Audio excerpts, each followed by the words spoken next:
Whoever is first in the field and awaits the coming of the enemy will be fresh for the fight. Whoever is second in the field and has to hasten to battle will arrive exhausted. Chapter 6 opens with timing, with the competitive advantage that belongs to whoever moves first. Not aggressively, not rashly, but deliberately. The advantage of readiness over reaction. Most people respond to circumstances. The skilled strategist creates them. This distinction between responding and creating is the entry point to everything that follows in Chapter 6. Because the strategist who creates circumstances gets to choose where the contest happens, and that choice determines the outcome before a single blow is struck. You can be sure of succeeding in your attacks, Sun Tzu writes, if you only attack places which are undefended. This sounds obvious. It is not obvious in practice. Most competitors, in any arena, attack where the opponent is strongest, where the contest is most visible, where winning would be most impressive. And they do this precisely because those are the points the opponent has prepared to defend. Sun Tzu's instruction is different. Do not attack strength. Find the gap. Find the point of least resistance, the place where your concentration of force meets the thinnest defense, and strike there.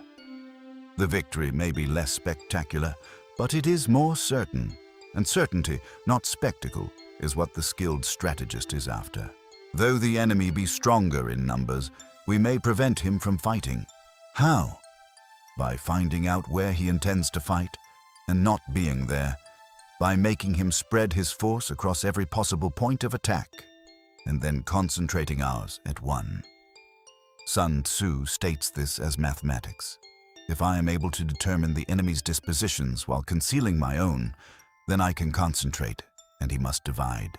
If I concentrate while he divides, I can use my entire strength to attack a fraction of his. This is the fundamental arithmetic of Chapter 6. Your total force against a fraction of theirs, at the point you chose and they did not expect. The numbers overall may favor them. The numbers at the decisive point always favor you. Strategy is the art of making local superiority inevitable. Now Sun Tzu introduces something that surprises most readers of Chapter 6. Military tactics are like water. Water shapes its course according to the nature of the ground over which it flows.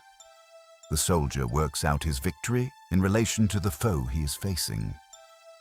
Just as water has no constant shape, so in warfare there are no constant conditions. The general who is predictable gives his opponent a gift, the ability to prepare.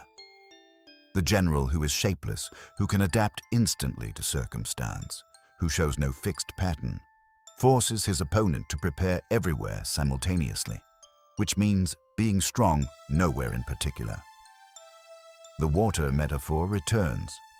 In Chapter 4, it was about finding the path of least resistance. Here it is about being impossible to predict, about flowing into whatever form the ground requires, never the same twice. If we do not know our enemy's intentions, we cannot concentrate against his weakness. If our enemy knows our intentions, he can prepare against our strength.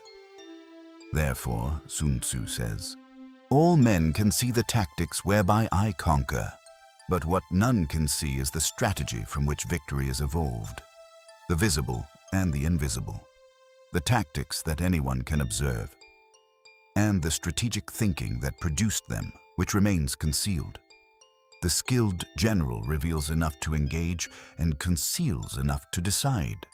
His opponent sees the move that is happening. He does not see the series of moves that made this particular moment inevitable. By the time the opponent understands what is happening, the decisive moment has passed.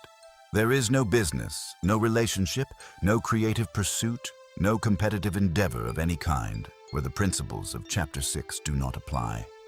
Where are you concentrated? Where are you spread too thin? Where does your opponent least expect engagement? Where are you attacking strength when you could be finding gaps? The person who tries to be excellent at everything is excellent at nothing.